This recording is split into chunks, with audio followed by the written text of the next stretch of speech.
देश दुनिया की हर छोटी बड़ी खबर देखने के लिए सब्सक्राइब करें हमारे चैनल द न्यूज एक्सप्रेस को और घंटी का बटन दबाएं ताकि हर छोटी बड़ी खबर आप तक पहुंच सके। प्रधानमंत्री उदय योजना के तहत दिल्ली के कई अनाधिकृत कॉलोनियों को केंद्र सरकार द्वारा मालिकाना हक दिया गया था, तो वहीं कुछ अनाधिकृत कॉलोनियों पीएम उदय योजना के दायरे में नहीं आई थी, जिस वजह से उन्हें मालिकाना हक नहीं मिला।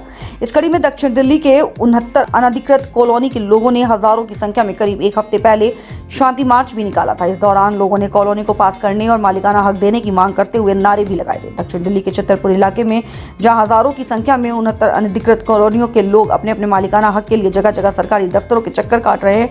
आपको बता दें कि उन्होंने करीब एक हफ्ते पहले तकरीबन 3 किलोमीटर का लंबा पैदल मार्च निकाला था और अपनी कॉलोनी के मालिकाना हक के लिए जमकर नारेबाजी की थी। इन लोगों का कहना है कि अभी तक हमारी कॉलोनियों को पक्का नहीं किया गया है, जिस कारण हमें डर सता रहा है कि हमारी कॉलोनी पर एमसीडी और डीडीए का बुलडोजर न चल जाए। जबकि हमारे क्षेत्र में केंद्रीय विकास शहरीकरण मंत्री हरदीप पुरी ने चुनावी रैली में वादा किया था कि 2024 के लोकसभा चुनाव के पहले दक्षिण दिल्ली के 69 अनधिकृत कॉलोनियों को पास कर दिया जाएगा, जिससे कि लोगों को उनके अपने जमीनों का मालिकाना हक मिल सके।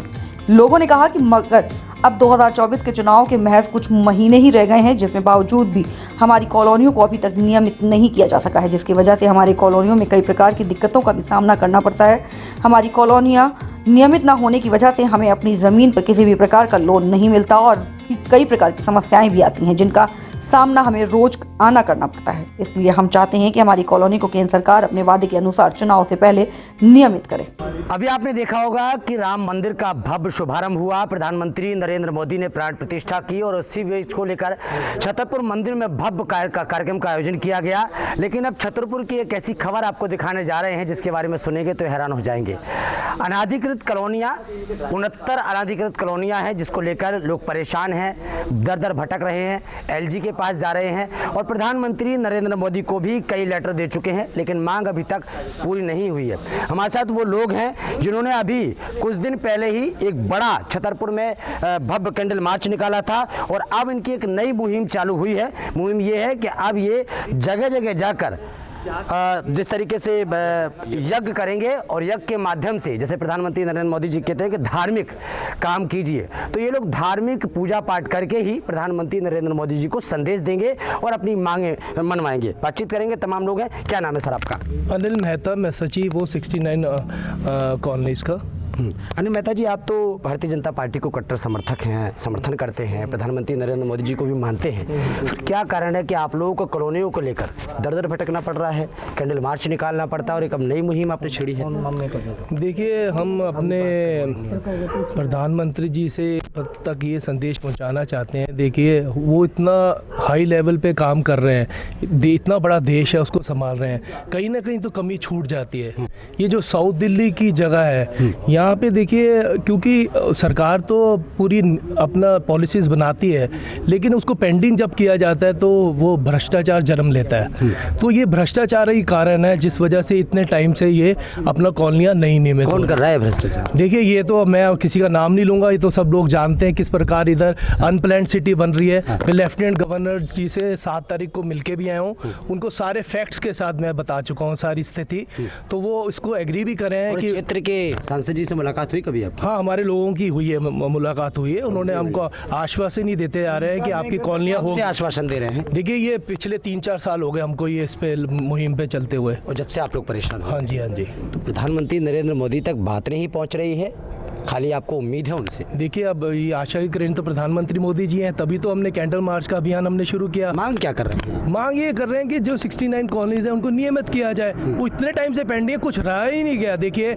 ऐसा है कि रमेश बुदुरी जी ने पार्लियामेंट में बोल दिया है कि अपना उसी श्रेणी में आती है, इसका सर्वे गलत हुआ है। जब उन्होंने मान लिया सर्वे गलत हुआ है और 80% लोग मध्यम वर्ग के लोग रहते हैं इसमें, तो कहाँ पे कम रह गई ये बात? एक तरफ हरदीप पुरी जी बोल रहे हैं 1731 वीकर सेक्शन की बात करेंगे, वो वीकर सेक्शन की 8 लाख रजिस्ट्रियों में से 40,000 भी नहीं हुई 4 सालों में। तो आप सोच सकते हैं कि उसको गवर्नर साहब से बैठे थे, उन्होंने बोला कि इसको तो 8-10 साल लगेंगे, तो फिर क्यों इतना टाइम? जो लोग तैयार हैं करने को रजिस्ट्री, उनकी विंडो खोली जाए। सेक्शन 69 कॉलोनियों के लगभग कितनी संख्या होगी लोगों की? देखो, करीबन 5 लाख से ऊपर है। ठीक है, अभी तो ये एक मुद्दा है। अभी दूसरा मुद्दा तो मास्टर प्लान की सड़कें भी नहीं बनी, वो भी जमीनी तौर पर मुद्दा तो यही है ना, ये मुद्दा हमारा है। ये तो आपको लगता है कि अगर 2024 हाँ तक जी। मांग पूरी नहीं हुई तो क्या लगता है कि जो कॉलोनी के लोग हैं जवाब देंगे सरकार को, लग रहा है आपको? देखिए मैं बताऊं, अभी तो 2024 के इलेक्शन की अभी जो बात कर रहे हैं आप, ग्राउंड लेवल पर स्थिति उनको बोलें, अपनी प्रतिनिधि भेजें, स्थिति को जाने। पिछले विधानसभा के इलेक्शन में हमारी कितनी सीटें गई हैं, उसके बाद अभी एमसीडी के इलेक्शन हुए कितनी सीटें गई हैं, हम लोगों ने अपनी एरिया के क्षेत्र की सीटें बचाई। लेकिन हम देखिए एक संदेश ही तो पहुंचा सकते हैं, आप अपना सर्वे करा के देखिए क्या स्थिति है। अब बड़ी अपील इलेक्शन से पहले कर देंगे तो मैं विश्वास से कह सकता हूं कि भारी मात्रा से जीतेगी बीजेपी। सर क्या कहेंगे आज? मैं ये कहूँगा मोदी की गारंटी, मोदी ने ये कहा था कि जो मैं कहता हूँ वो गारंटी के साथ कहता हूँ और मेरी गारंटी है, अभी भी चल रही है। उन्होंने एफएल शब्द जो हम लोगों को दिया, गरीब अमीर, क्या मोदी की यही गारंटी है कि शासन में कोई गरीब है कोई अमीर है? तो ऐसा तो नहीं होना चाहिए। तो मैं तो यही कहूँगा एफिलेंट शब्द हटाया जाए और हमारी कॉलोनियों को जल्दी से जल्दी पास किया जाए, नहीं आपकी गारंटी फेल है। जी, लेकिन पिछली बार जो कैंडल मार्च आप लोगों ने निकाला था, पूरी दिल्ली में एक बड़ा संदेश गया था और दिल्ली एक मिनिस्ट्री एरिया है, सांसद से लेके विधायक से लेके पूरा मिनिस्टर यहीं बैठा हुआ है। तो क्या लगता है आवाज़ अभी तक प्रधानमंत्री नरेंद्र मोदी तक नहीं पहुंची है, लगता है आपको? लगता है नहीं पहुंची, या अफसरों ने उनको आगाह नहीं किया कि ये गरीब अमीर की बात नहीं है, कानून सबके लिए बराबर है। इसलिए मैं तो मोदी जी को कहता हूँ कि कानून सबके लिए बराबर है, बराबर हक हमें भी दिया जाए। इस मुहिम से आपकी सुनवाई होगी? इस मुहिम से हमारी मोदी तक शायद बात पहुंचेगी और वो अपनी गारंटी पर गौर करेंगे और हमारे को भी एफिलेंट शब्द हटा करके पास करने की कृपा करेंगे। सर क्या कहेंगे कि जिस तरीके से देखा गया, अभी हमने पूछा तो कह रहे सांसद से मुलाकात हुई है, बातचीत हुई है, क्या आश्वासन मिला? अभी मैं शुरुआत करूंगा, अभी जैसे हमारे बड़े भाई साहब हैं उन्होंने बोला कि मोदी जी की गारंटी है। ये मोदी जी ही हैं जिन्होंने पीएम उदय योजना को लेके आए। ये उन्हीं की ही सोच थी कि स्मार्ट सिटी बनाया जाए, लोगों को पीएम उदय जो छोटे 50 गज के घर हैं, 25 गज के घर हैं, उस तरह से उन लोगों को नियमित किया जाए। उनका कोई नेगेटिव नहीं था, लेकिन दिक्कत है कि जिस हायरार्की पे वो जिस लेवल पे बैठे हैं वो पूरे इंटरनेशनल को संभाल रहे हैं। कोरोना ने एक इस तरह से किया, तो ये सारी चीज़ें को उनके लिए अगर मैं कहूँ कि इस कॉलोनी पे उन्होंने ध्यान नहीं दिया तो गलत है। अभी वो जो कॉलोनीज़ पे जितना पीएम उदय में है सिर्फ उन तक बात पहुँची नहीं है। जो लोकल जो भी हमारे जैसे एमपी हैं हमारे, ये एमपी ने जो जितना भी दिखाया या हमारे एमएलए होते हैं या हमारा काउंसलर है, ये सारे बात पहुंचाते हैं आपकी किसी भी डिपार्टमेंट। इतना बड़ा कैंडल मार्च निकला है तो क्या लगता है कि क्षेत्र के विधायक सांसद को पता नहीं चला है कि कॉलोनी वाले कैंडल मार्च निकाल रहे हैं, बड़ा प्रदर्शन कर रहे हैं, उन तक बात नहीं पहुंची है? आपने कहा ऊपर बात सर सांसद तक बात पहुंची हुई है। हाँ। लेकिन आपको जब फाइनेंशियल आपको बेनिफिट्स होते हैं तो आप इग्नोर करते हो पब्लिक को, क्योंकि आपको एक बहुत बड़ा अमाउंट मिलता है। तो इसके अंदर आप क्या सोचते हैं, एक एमसीडी का आदमी आता है वो पैसे के लिए, उसकी हिम्मत भी नहीं है। अगर मेरा एमपी अगर टाइट है तो उसकी हिम्मत नहीं है वो 1 रुपया भी उठा सके यहाँ से कॉलोनी वाली से। एमपी को अगर फायदा होगा तभी तो इसीलिए वो नहीं कर रहे हैं, वो उन्हीं कॉलोनीज को नहीं कर रहे हैं। 69 कॉलोनी जो हैं वो सारी हमारे एमपी के अंडर में थी, साउथ दिल्ली की क्यों छोड़ दी गई?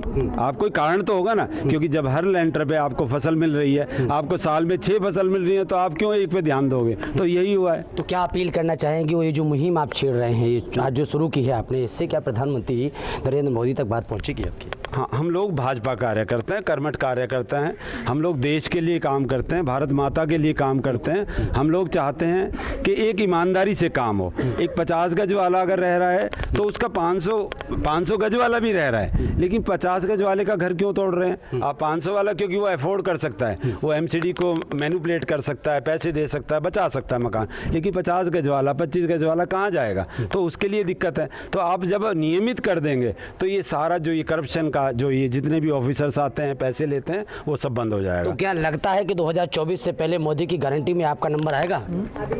जी, अगर ये सारी चीज़ें देखते हुए मैं कहूँ कि मैं नोटा दबा दूंगा तो ये बहुत ही गलत फहमी है। अपोजिशन की ये बहुत गलत फहमी है कि मैं नोटा दबाऊंगा। क्यों दबाऊंगा?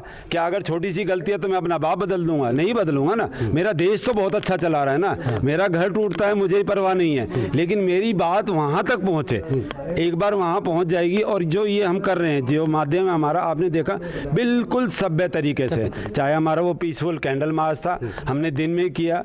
ट्रैफिक जैम की बात करो, ट्रैफिक जैम तो नेचुरली है कि जब आप जब रोड्स नई डेवलपमेंट बनाओगे नहीं तो नेचुरल वो लगेगा ही। आज तो हम घरों से भी नहीं निकल पाते क्योंकि गलियों में पूरे बाहर देखोगे। मतलब उम्मीद है प्रधानमंत्री नरेंद्र मोदी जी से कि हमारी यशस्वी मोदी जी, हम बार बार कहते हैं हमारी उम्र भी उनको लगे और उन तक अगर बात पहुंच गई तो मुझे पूरा विश्वास है कि हमारा काम होगा, नियमितीकरण होगा। निराश होने से हमें बिल्कुल भी मतलब बैठना नहीं है, लेकिन हमारा यज्ञ चलता रहेगा। अगर यशस्वी मोदी जी हैं तो ईश्वर उनके ऊपर है, वो जरूर कुछ। तो ये यज्ञ आप सोमवार टू सोमवार करेंगे या सोमवार नहीं, जैसे भी हमारा कॉलोनी वाइज होगा, हर कॉलोनी में होगा, क्योंकि हम जो ये लोग इलेक्शन जो जीतते हैं ये कॉलोनी से जीतते हैं। तो इससे हम ये बताना चाह रहे हैं कि हम लोग इस चीज़ से अभी वंचित हैं, तो नियमित करें हमें बस।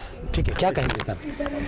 देखो जी, हमने जो हवन यज्ञ शुरू किया है वो हमारी संस्कार हैं। और अभी मोदी जी ने राम जी का जो है भव्य मंदिर बना हुआ है अयोध्या जी में, अयोध्या धाम हमारा, उसमें प्राण प्रतिष्ठा की है। तो मुझे लगता है राम को तो सभी मानते हैं, लेकिन हम राम की भी मानने वाले लोग हैं, राम के विचारों को भी मानने वाले लोग हैं। तो मैं मोदी से इतना ही कहना चाहता हूं, अगर आप राम राज्य की ओर बढ़ रहे हैं तो हम क्या उसमें नहीं हैं? क्या हम उसमें न्याय की उसमें नहीं आते हैं? यदि आते हैं तो हमारी भी सुनी जाए। मोदी जी, आपसे यही अपील है। आपको लगता है इस मुहिम से सुनवाई होगी आपकी? इतना बड़ा कैंडल मार्च आप लोगों ने, मुहिम तो हम 30 साल से चला रहे हैं, लेकिन अब 2-3 साल से थोड़ा मुहिम में जोर पकड़ा है। क्योंकि जब हमें लगा कि इन्होंने हमारी बाकी कॉलोनियाँ जो हमारे भाई हैं कॉलोनियाँ पास करी है, हम उसके लिए हम मोदी जी को बार बार धन्यवाद करते हैं, थैंक यू करते हैं। और तभी हमें भी उम्मीद जगी है कि उन्होंने कॉलोनी पास हुई तो हमारी भी होनी चाहिए। हमें लगता है कि हमारे साथ भेदभाव हुआ है, क्या कमी रही, क्या उनकी गलती रही, हमें नहीं पता।